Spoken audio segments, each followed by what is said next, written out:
ईश्वर भक्त मूसा ने अपनी मृत्यु से पहले इज़राइलियों को ये आशीर्वाद दिया।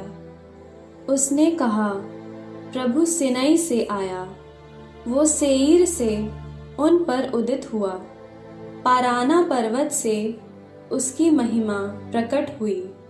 वो कादेश से मरीबा पहुंचा, वो दक्षिण पर्वत से उनके पास आया। तू अपनी प्रजा को प्यार करता और सभी भक्तों को सुरक्षित रखता है।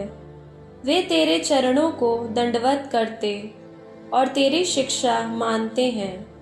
मूसा ने हमें संहिता प्रदान की, जो याकूब के समुदाय की निधि है। जब इज़राइली वंशों के साथ नेताओं की सभा हुई, तो यशूरून में एक राजा का उदय हुआ। रूबेन जीवित रहे, मरे नहीं, उसकी जनसंख्या कभी घटे नहीं। उसने यूदा के विषय में ये कहा, प्रभु यूदा की पुकार सुन, उसे उसके अपने लोगों के पास पहुंचा दे। वो अपने हाथ से अपनी रक्षा करे, तो उसके बैरियों के विरुद्ध उसकी सहायता कर। उसने लेवी के विषय में ये कहा, लेवी को अपना तुम्मीम, अपने भक्त को अपना उरीम दे। तूने मस्सा में उसकी परीक्षा ली, मरीबा के जलाशय के पास उसका विरोध किया। उसने अपने माता पिता के संबंध में ये कहा, मैं उनकी चिंता नहीं करता। उसने अपने भाइयों को अस्वीकार किया और अपने बाल बच्चों का ध्यान नहीं रखा, किंतु उसने तेरी वाणी हृदयंगम की और तेरे विधान का पालन किया। वो याकूब को तेरे आदेशों की और इज़राइल को तेरी संहिता की शिक्षा देता है। वो तुझे सुगंध युक्त चढ़ावे अर्पित करता और तेरी वेदी पर होम बलियां जलाता है।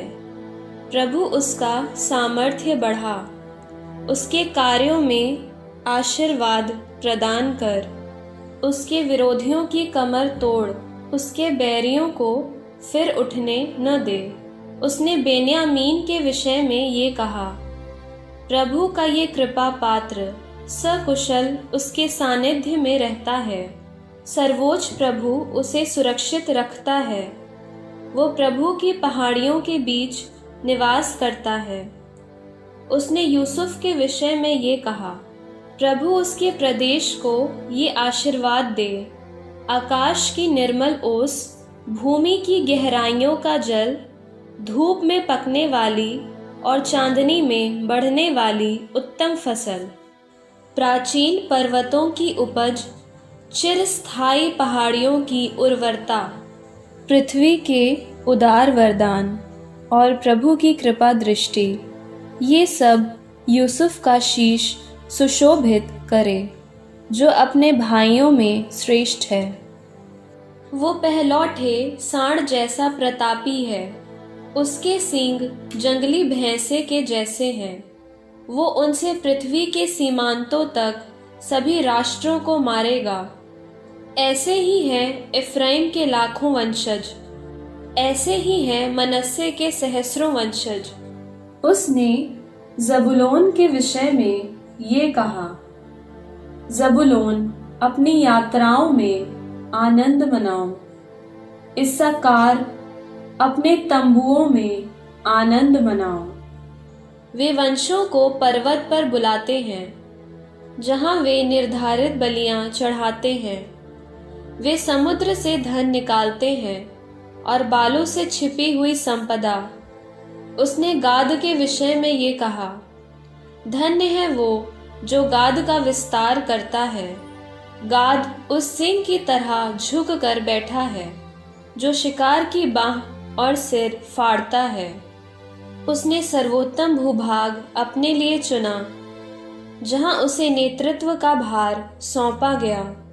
उसने प्रजा का नेता बनकर प्रभु का उद्देश्य पूरा किया और इज़राइल के पक्ष में उसके निर्णय पूरे किए।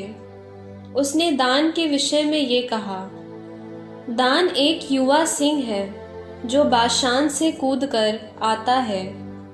उसने नफ्ताली के विषय में ये कहा, नफ्ताली प्रभु का कृपा पात्र है और उसके आशीर्वाद से परिपूर्ण है। उसे समुद्र के दक्षिण का प्रांत मिलेगा। उसने आशेर के विषय में ये कहा, आशेर पुत्रों में सर्वाधिक धन्य है। उसे अपने भाइयों में सर्वाधिक अनुग्रह मिले। वो अपने पैर तेल से नहलाए, तुम्हारी अर्घ लाएं, लोहे और कांसे की हो। तुम्हारी शक्ति आजीवन बनी रहे।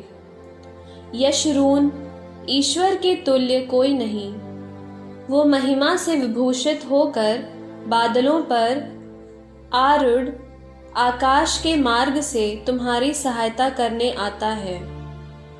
शाश्वत ईश्वर तुम्हारा आश्रय है।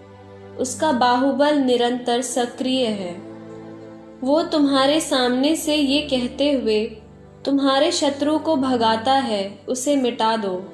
इज़राइल सकुशल निवास करता है अन्न और अंगूरी के देश में, जहां आकाश ओस टपकाता है। याकूब का वंश सुरक्षित रहता है, प्रभु द्वारा रक्षित प्रजा। इज़राइल, तुम धन्य हो। तुम्हारे तुल्य कौन है? वो तुम्हारी ढाल है, तुम्हारा सहायक और तुम्हारी विजयी तलवार है। तुम्हारे शत्रु तुम्हारी चाटुकारी करेंगे और तुम उनके देश के पर्वतों पर पैर रखोगे।